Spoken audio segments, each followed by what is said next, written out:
You're listening to Our People, Our Story, a Sioux Falls connected podcast. Our guest today is Myron Lee, but first, let's say hello to Garrett Gross. How you doing, sir? I'm doing very well. I'm kind of excited about the program today, and we've done a couple of these interviews over the time period here, and we focused on that kind of early Sioux Falls history, that time period maybe even pre-1900, which to a lot of people there's a connection there. But the history of Sioux Falls, it's kind of nice to have a first-hand account of some of these oral histories of our community.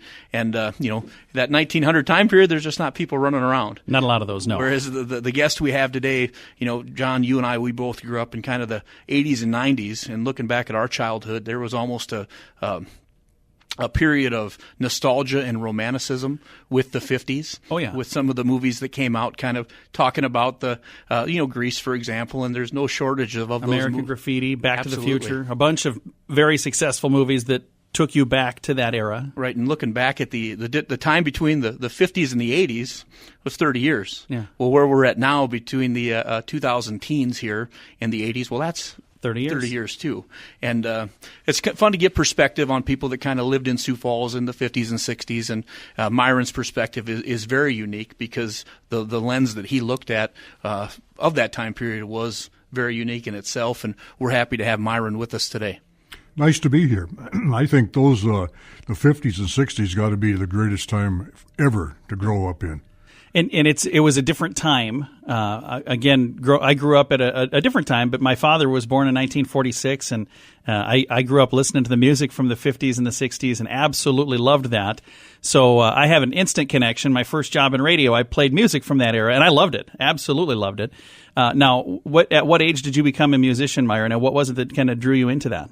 Well, my dad had a band, and so I could remember 5, 6 years old where he'd had me on his lap and taught me how to play chords on the piano. So whatever music ability I have, I think, came from my dad. And I actually started my band when I was a junior in high school. And I started playing piano, just a 3-piece little group, and then rock and roll was coming along so strong. And I thought if I ever want to do anything in this business or maybe try to make a living someday, I better switch to rock and roll. So I went down to the music store, bought me a $75 guitar and a $25 amplifier, learned a few chords, and I was rocking and rolling. So Myron Lee and the Caddies, where did the name come from? I had a part-time job at Minnehaha Country Club, and I was trying to think of a name of the band, and a lot of groups named their bands after cars in those days. But I was a caddy, and my bass player was a caddy out there, and I thought, well, that's just a nice, clean-cut name, so that's where it came from. So it wasn't named after the Cadillac? No, everybody thought it was, but it never was, no. Well, that's really cool. I learned something today already. Oh. So you started the band in your high school years. Yes. You were a caddy, you mentioned, with a couple of your friends at the country club. Just the experiences of a high school kid, or maybe even previous to that, junior high or elementary school. Tell us a little bit about your experiences. What was life growing up for a 10-year-old kid in Sioux Falls in the 50s? Well, it was probably a little different for me. My dad died early when I was 8 years old. So, and my mother worked at Fantel's downtown, not making much money. And so my growing up was, I knew that if I was ever going to have anything of my own or get a new bicycle or whatever, that I was going to have to work for it because there was no money left over for that. And I'm glad that that's the way it turned out because I had about 3 paper routes. I sold night crawlers in the summertime, and I sold Christmas cards in the wintertime. And, I was just thinking about the other day how times have changed so much. When I was in Lincoln grade school, 7th or 6th, 7th grade, Lakeside Dairy was still pulling their Lakeside milk things with horses. Can you imagine that? So the deliveries would be made and they came via... Yeah, with pulling Lakeside, I can still picture the cart. And we'd go across the street from Lincoln School to Doring Grocery Store.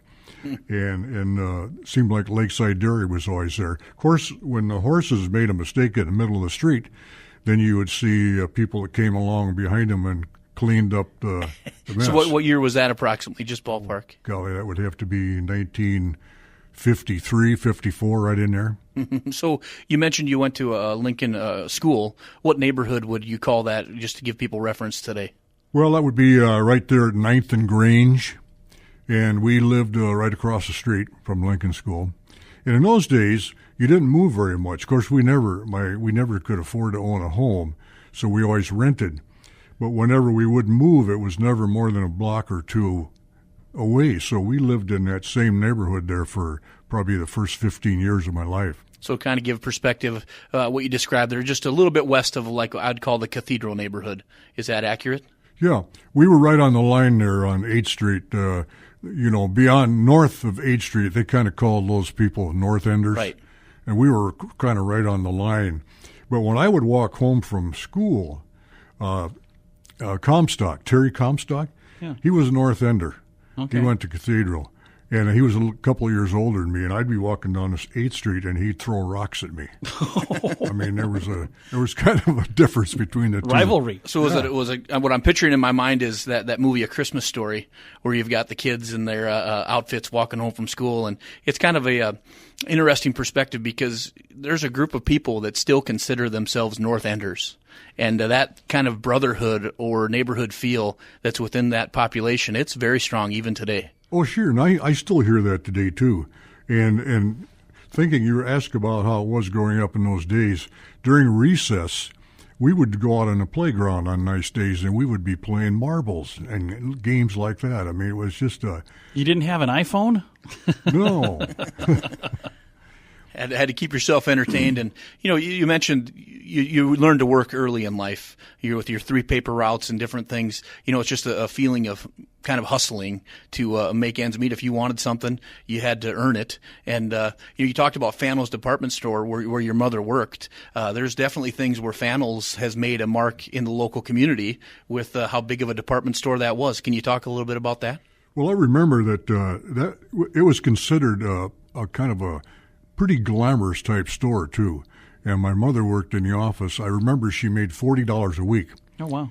And and our car sat in the garage all week long. She couldn't really afford to drive that to work, so she would walk a block and take the bus down there every day. And I remember years later when she finally retired, her retirement was $18 a month. Oh, wow. So you can see that there wasn't much money left over to, Where was Fannell's located exactly? It's 9th and Main, still there. I don't know what's in that building 9th now. and Main.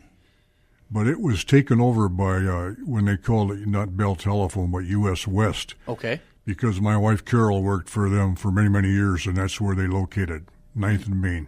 Is that a bank now? I don't think it's a bank. I'm not sure what it is. But the building, I guess I'm beautiful thinking brick of building. It's U.S. Bank is 8th and Main. So. I think it would be on the same city block, probably. Yeah, but that area has had some evolution, and Phillips Avenue has obviously had a nice resurgence in what they've done. Growing up, what was going on down on Phillips Avenue and Main Avenue, just from your memory? Well, I have fond memories on Saturday of walking down from home about the 6 blocks to go to the Granada Theater to watch all the Western movies where there. Roy Rogers, Yeah. King of the Cowboys. We used to argue. Some kids thought Gene Autry was the king, but he wasn't. We knew that it was Roy Rogers. And he had a good sense of humor, too. Yeah, and I had all his comic books. We'd walk down there on Saturday, go see Roy Rogers. It cost 9 cents to get in, and you could buy a box of popcorn for 5 cents. And then, especially in the wintertime before Christmas, it was a thrill to walk up and down Phillips Avenue, and Santa Claus would be out there. And when J.C. Penney's got the escalator, oh my gosh, that was a big deal. People would drive in from the country just to go ride that escalator. Yeah. Yeah, it's different in this part of the country. I grew up in Huron. I don't think we had a single escalator in the whole town. But in this part of the country, that's a very rare and unique thing. And people who move here from the big city, you go, what is the big deal? They're all over the place. But we don't have that here. What's funny, I have a friend of mine, he sells elevators, and part of his job is they also have escalators. Even today in South Dakota, the number of escalators that are in the entire state is shockingly small. Yeah, So probably less than a dozen, I would bet. I think the number is right around that. Yeah. And I don't want to quote it because if I'm off, I just don't want to be totally off base. But it's by far, one of the lowest counts of any state in the country. And we mentioned J.C. Penney's, the evolution of how when that moved from downtown out to the mall. There's kind of a transition of where people did their shopping, and over time in the 70s, urban renewal and things had effect. But there's also, you mentioned what you did for fun. There's an evolution in where people get entertainment. And when you're a kid, obviously, cable TV was not existent. There were a couple channels that maybe you could access, but going to the movies was a big deal. And there were a number of movie theaters in downtown Sioux Falls. Yeah, I think there was either 6 or 8. And by the way, Montgomery Ward's was right next to Penny's down there, too, during those years. No television. I believe KELO signed on, I think, around 1953. So all those movie theaters, 7 days a week, were busy with no TV like that. When television came along, everything changed abruptly. Were there certain theaters that had like a certain type of movies, or did they all kind of compete for the audience? And, the Granada, that was on 9th and Phillips. That had all the Westerns.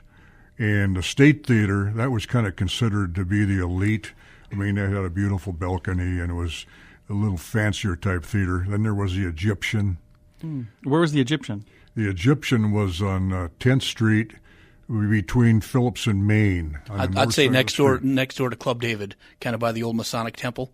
Is that where you'd put the Egyptian? Wasn't there a Chinese restaurant down there that... Minghua? Right across the street. Okay. And I think it's a parking ramp now. Okay, yep. That was the Egyptian. Right a little bit west of there was the Time Theater. Okay. That's where, what is it, the Cave now, that restaurant down there? That was right in that area, yeah. the Time Theater. And then... Hollywood Theater was downtown as well. Hollywood Theater was right... it was right near where the Holiday Inn is, right across the street, right kind in that of where block. the Chamber of Commerce is today. Yes. And, these movie theaters, they just didn't only show movies. They also had other forms of entertainment within them as well, correct? That's right. I went to see, musicians shows and stuff at the State Theater, and right up on stage there. And once in a while they would have musical groups, too. The Hollywood Theater, and if you remember when KELO television came to town, KELO was right down there located beside the Hollywood Theater. Now, the Orpheum Theater, which is still there, was that always the Orpheum Theater? Yes. As far as I can ever remember, it was, yes. Okay. Across from the Granada was another theater called the Strand.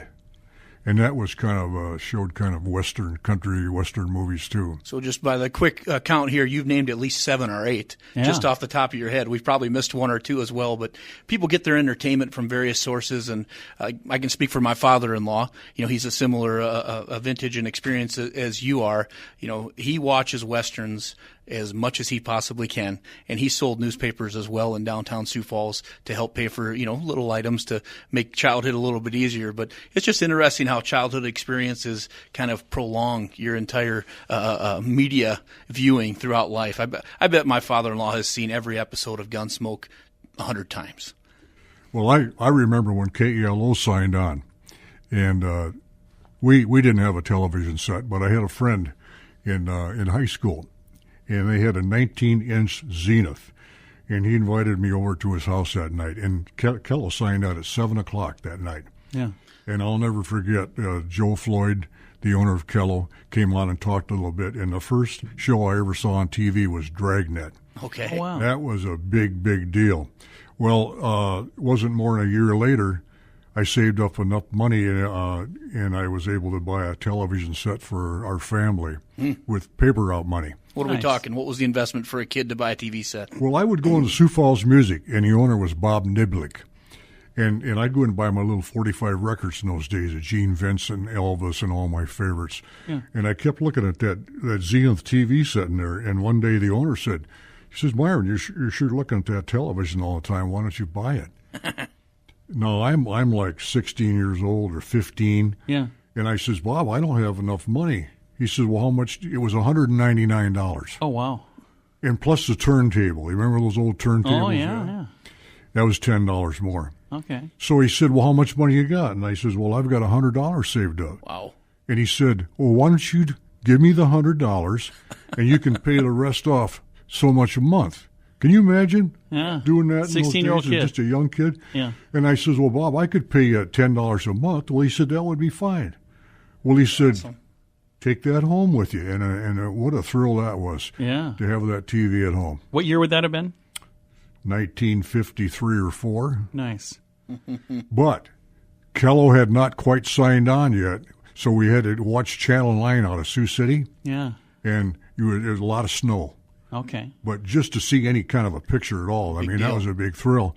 So then I saved a little more money, and I bought a 20-foot antenna. Oh, And my cousin helped me climb up on the roof, and then I could get Sioux City pretty good. That's awesome. nice. So where did you go to high school? What Washington High then, or what? Washington High, yes. I know at that time, that's before Lincoln High School started in the early 60s. So your experience in the mid to late 50s at Washington High, what'd you have, 500-600 kids in the class, or kind of talk about that? We had, I think, we had right at about 650. Big classes. Yeah. And that's at the building that's now the Washington Pavilion, correct? That's correct, yes. So when you walk in there now, I mean, can you see and kind of picture the way things were, or has the renovation just changed it from your eyes? Well, they saved enough, so like some of the stairways in there, they saved the actual steps that were from those days. Some of those hallways are still the same. So I get the same feeling that when I walk in there today, and the same great memories. And the Rock and Roll Hall of Fame is located there on the second floor. It's a perfect lead into that. Okay. And just to walk in there and see that and think, when I was 17 years old and going to school, thinking, God, someday the picture of my band is going to be there. Yeah. I mean, I would have never believed it. What is that like to go in and see that picture of your band in there, and to have other people that are there looking at the rock and roll history of South Dakota, and to know that you're a part of it?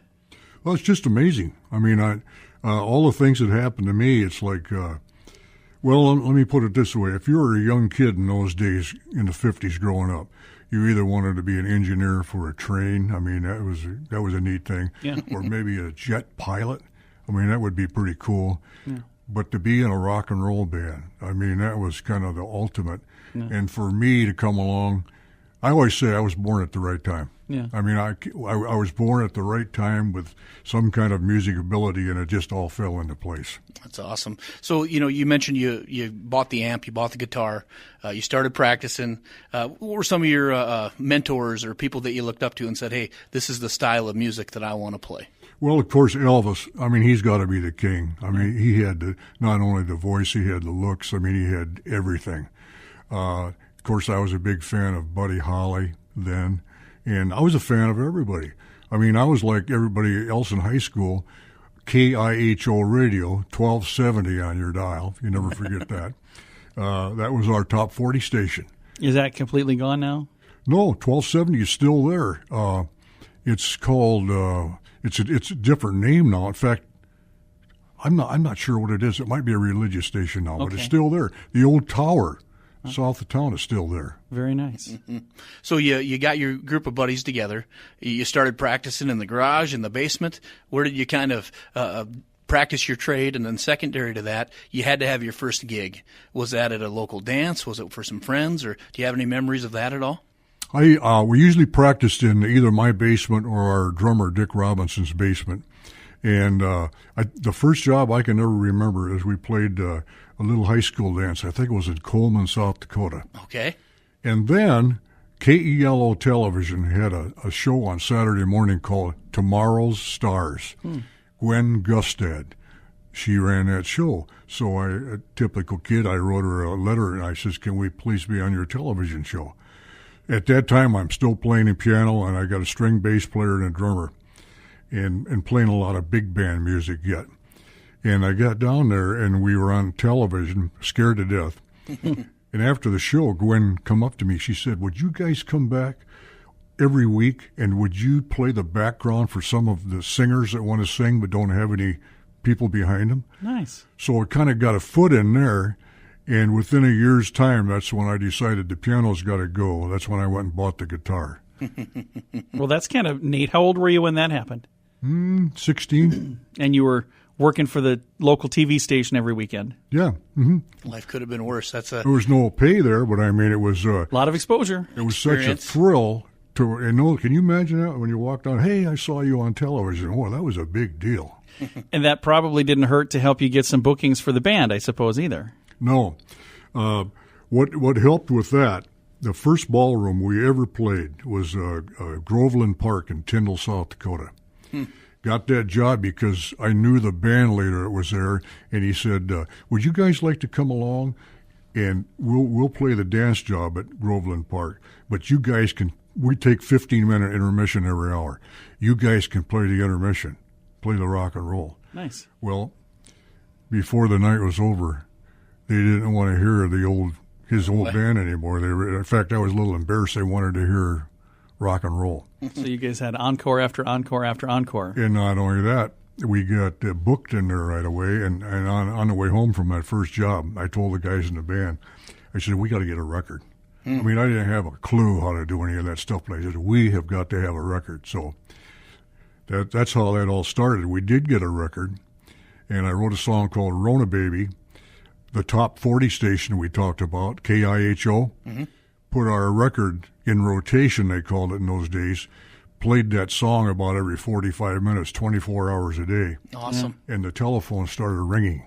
Yeah. So where does a guy go about and get a record made? Did you do it locally? Did you have to go to Sioux City, Omaha? How does that work? Well, you had to be in a union in those days. Okay. So we were in the musicians union, and you get a monthly catalog.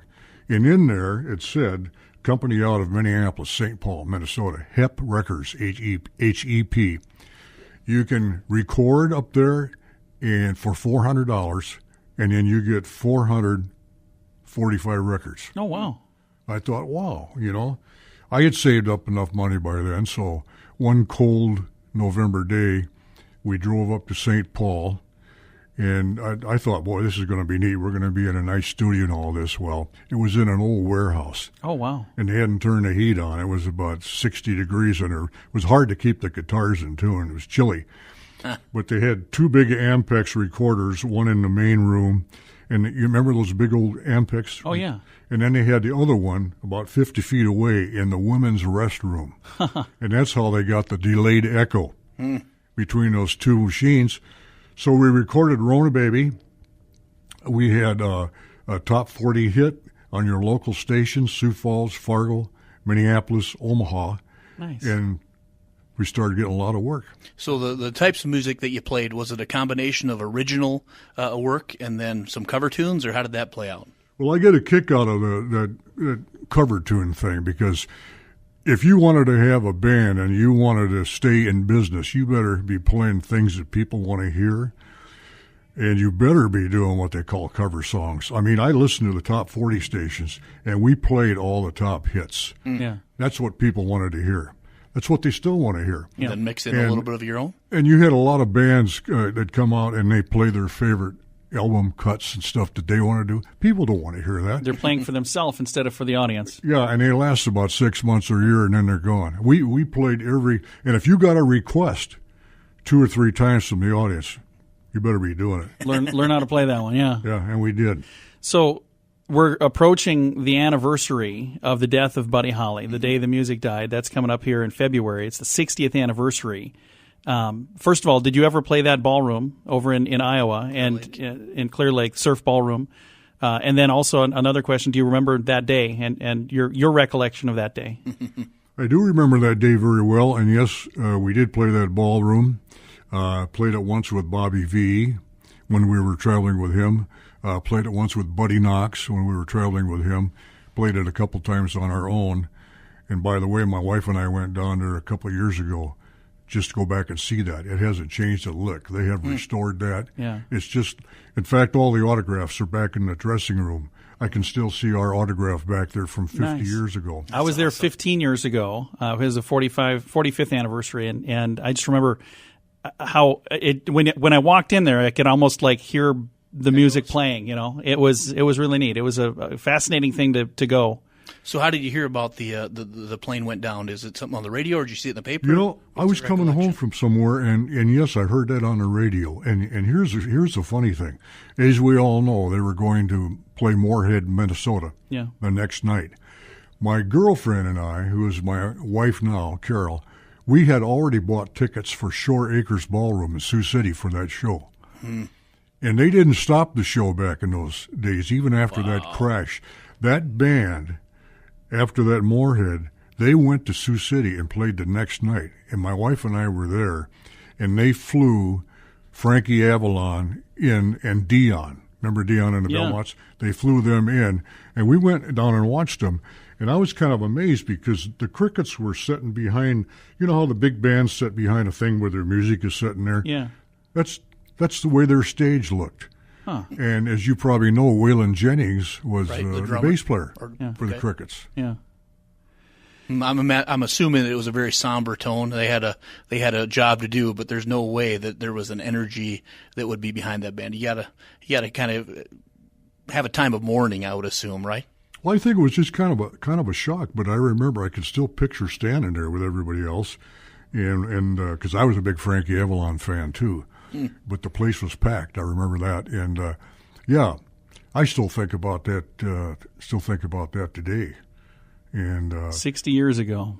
I was fortunate enough to be able to record in that same studio where Buddy Holly did all of his hits, and that you can go down there right now today and walk in that door, and it hasn't changed in 55 years. No kidding. Where's that located at? Clovis, New Mexico. Okay. That is amazing. And the big anniversary coming up on the 2nd of February, I believe, is the actual day. My wife's relative was the pilot of that airplane. And is that right? Yeah, and I recently got to do an interview. There was a song from 1972 called "American Pie," which was about the day the music died, and I got to do an interview with the gentleman that wrote that and sang that and made that song famous. And had a really nice little connection there that the song "The Plane" was actually named "American Pie." That's why they call it that. And it was a relative of my wife's. So, and he was the name skips. Roger Peterson was the name of the pilot. And the guy that had American Pie. Don McLean. Don McLean. So you talked with Don? Yeah, and I've called him Don McLean my whole life. CLEAN. He said it's actually McLean. I was like, well, you would know. Do you know that as we speak, a drummer that I had named Jerry Crone from Madison, South Dakota, moved away from here years ago and became a Nashville studio drummer. He works with Don McLean right now. Nice. And Don does not want to work very much anymore, but they do like 20 dates a year all over the world. Yeah. And Don McLean flies Jerry and his band from Nashville into wherever.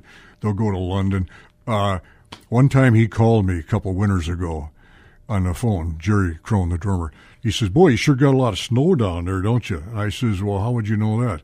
He said, "We did a one-nighter in Hong Kong."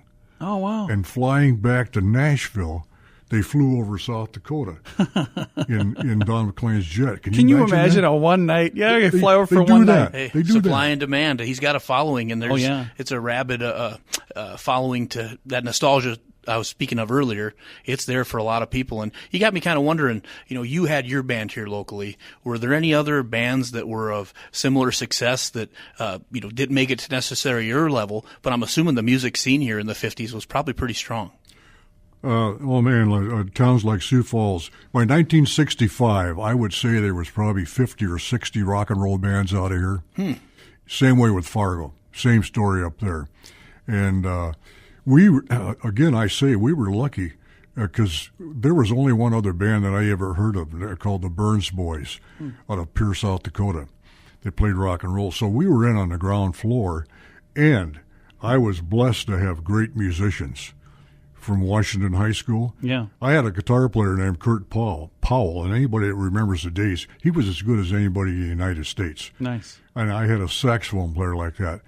And that's how, when people would see us and they would like the band, well, then you get booked back and you get back. Pretty soon you're playing a circuit all over every 5-6 weeks, as many dates as you can handle. Nice. So did you have an agent that would book these things, or did the business for you really take off once you got out of high school? Because there comes a time when there's only so many Friday and Saturday nights you can play. If you want to turn it into a business, you got to play more nights of the week, right? Well, I was a 17-year-old kid, and going back to the record Rona Baby that became a regional hit.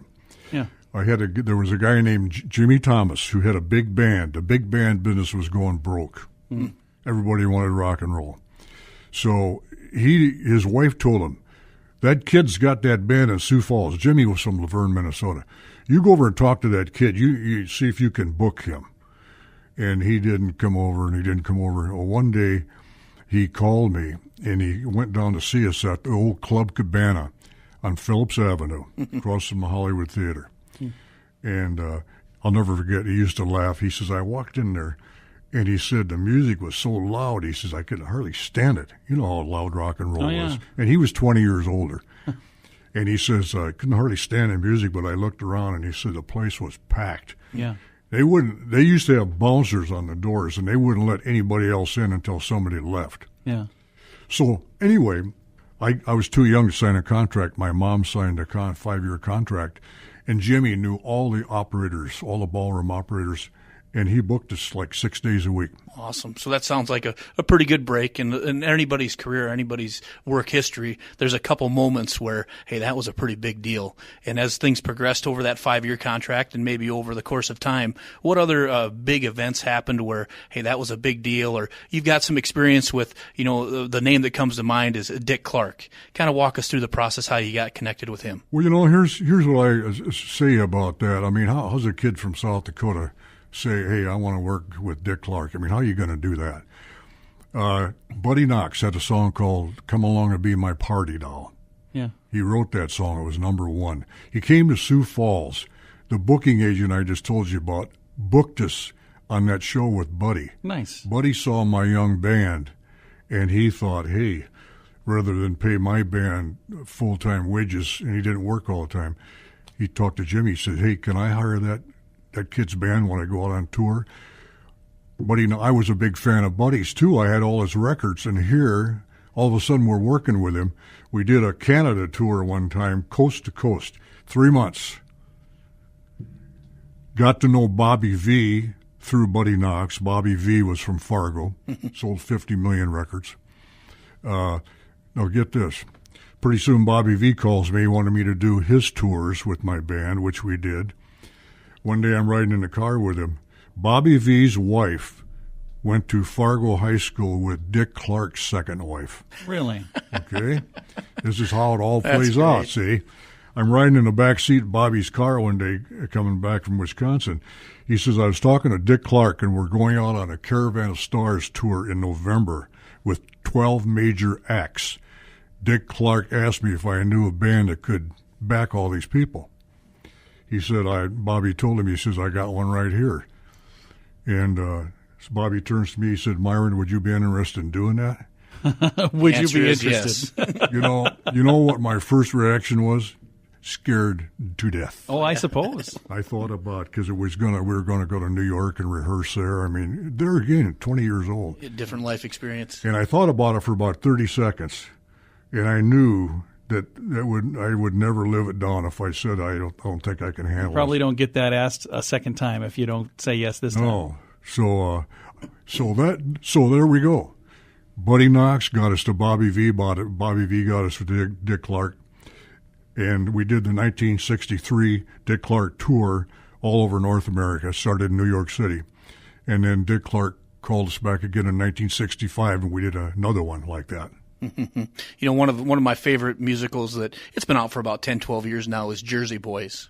And, the story of the Four Seasons. I mean, the music in that is just fantastic. And one of the images that's they use on their press releases and their promotional posters and things, it's just an image of kind of looking back behind the band, looking into the audience, and they got the light shining on them. And it's a very interesting perspective. And there's a picture that you have that a photographer took of, I think it was in Montreal, where it's a very similar, just kind of random, candid photo of your perspective, what it would look like looking into an audience of several thousand people, and you're looking at the camera, and it just catches it at the right time. Kind of talk about that image a little bit.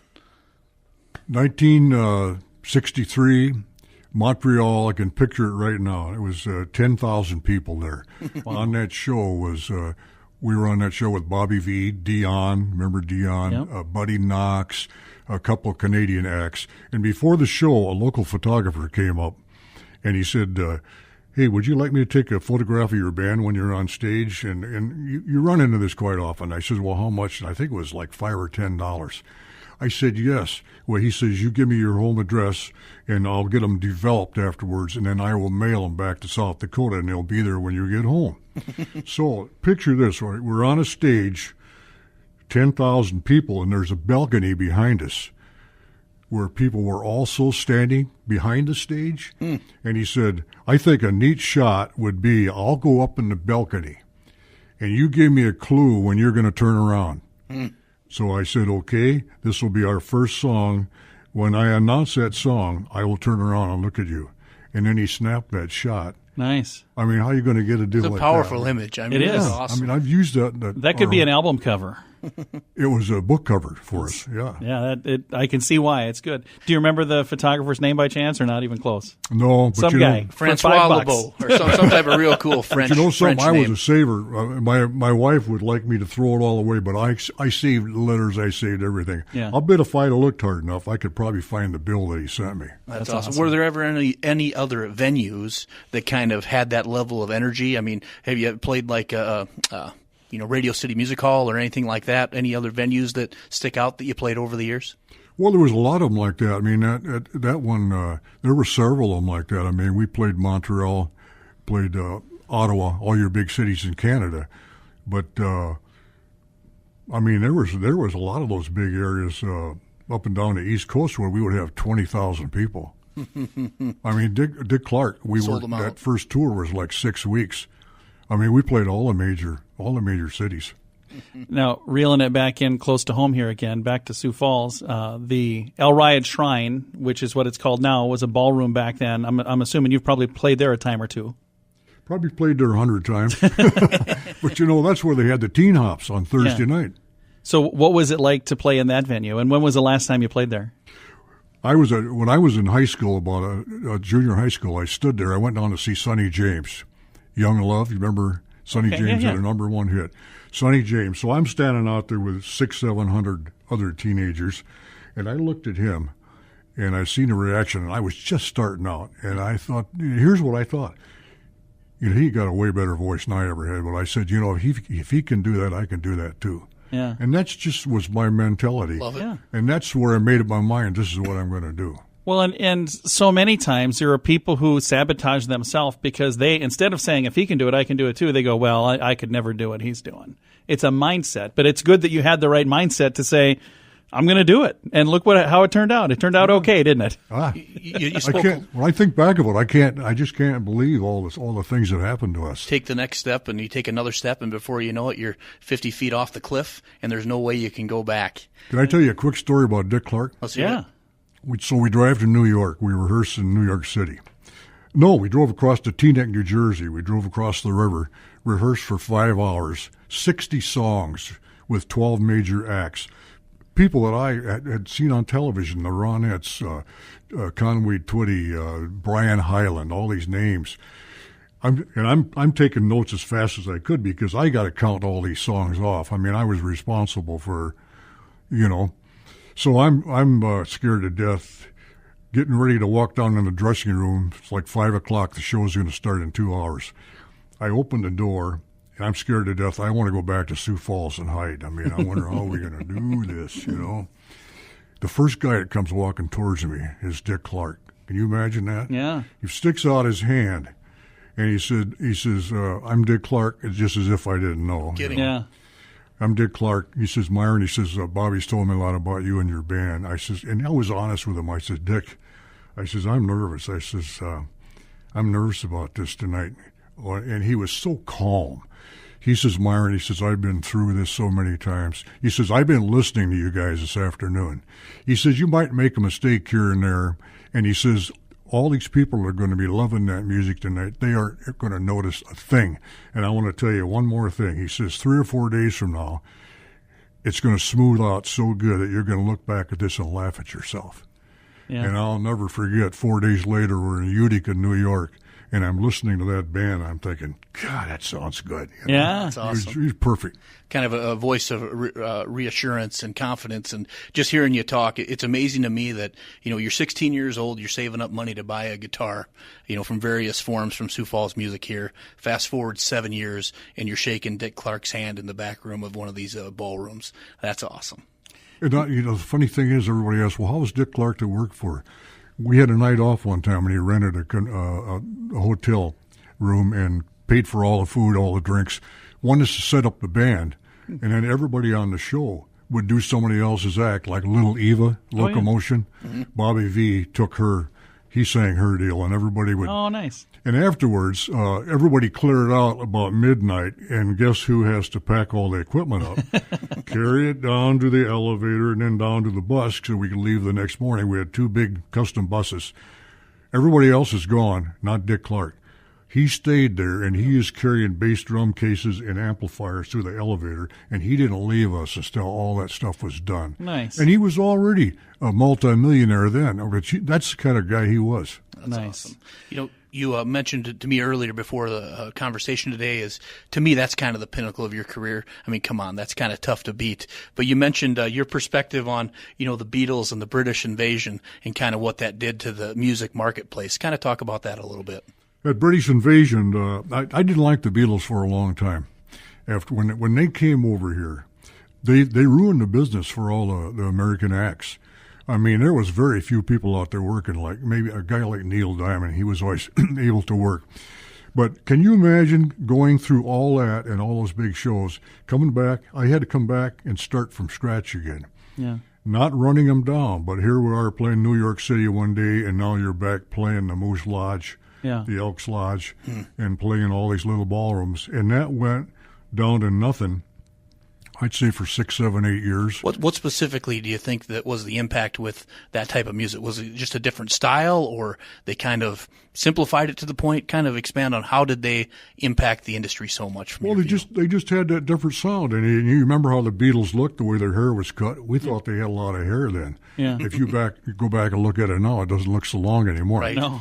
But then all those British acts come over here and completely took over everything. But as years went on, I realize now today I have so much appreciation for the songwriting that they did. Yeah. I mean, in fact, we went to Paul McCartney here. I love Paul McCartney now. Yeah.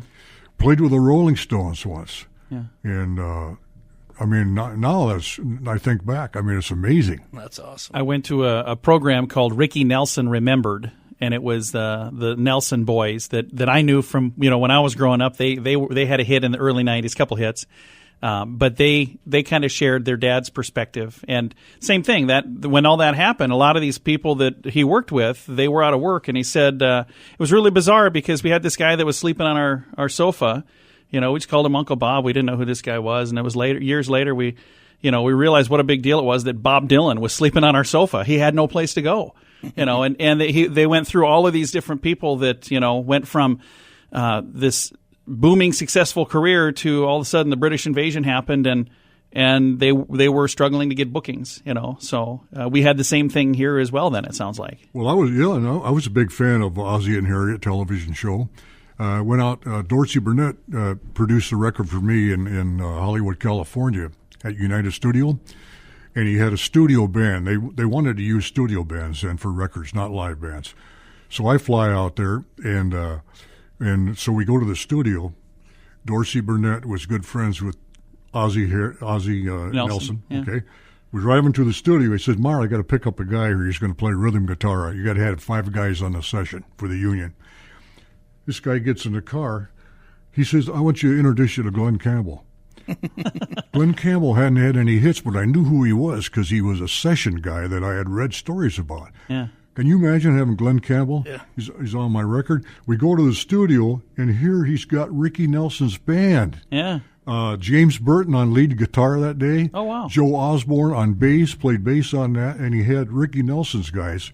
I mean, I was like a kid in a candy store. That's awesome. You've been a career musician. Some of the highlights are in the late 50s, early 60s, but you've been playing music your entire life into the 70s and 80s. And do you still play currently? And just kind of talk about your career in music. No, it's a funny thing with me. I played for almost 40 years, and it became. In my mind, I'd seen all the best of times. Those times aren't like it is now. And I played so many of these places so many times. I just I didn't want to do it anymore. Ready to move on? I moved on and I went into a DJ thing for another 7 or 8 years, just out with a nice sound system and lights, and I did it that way until I didn't want to do that anymore. But I can't picture myself. I get calls for opportunities today all the time. Yeah.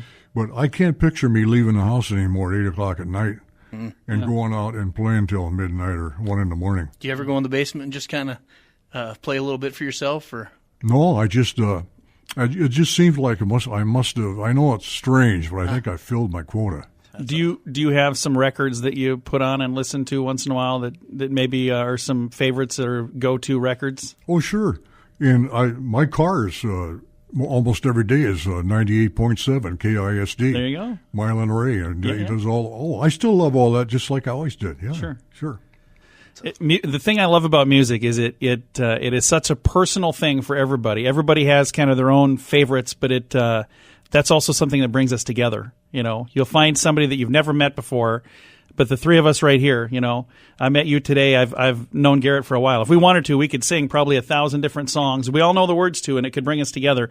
We won't do that, but I'm just saying that's the thing that's magical about music is it kind of pulls people together. Even though, you know, we don't know each other, you can sing along to the same song and kind of feel like you've known each other for years. Connect with each other on a different level. It's amazing. And you can hear a song and it'll take you back to a certain day or a certain time. Yeah. And you know, that the people that grew up coming to our dances, I still run into them all the time. I bet. And and it's all they want to talk about. Oh God, I remember the times you were in Ruskin Park. They used to drive 50 to 75 miles in the old days to go to dances. Yeah. West River never even started till 9:30 at night. Yeah. And it's changed so much, and that all drastically changed in the 90s. And those times are just not there anymore. Yeah.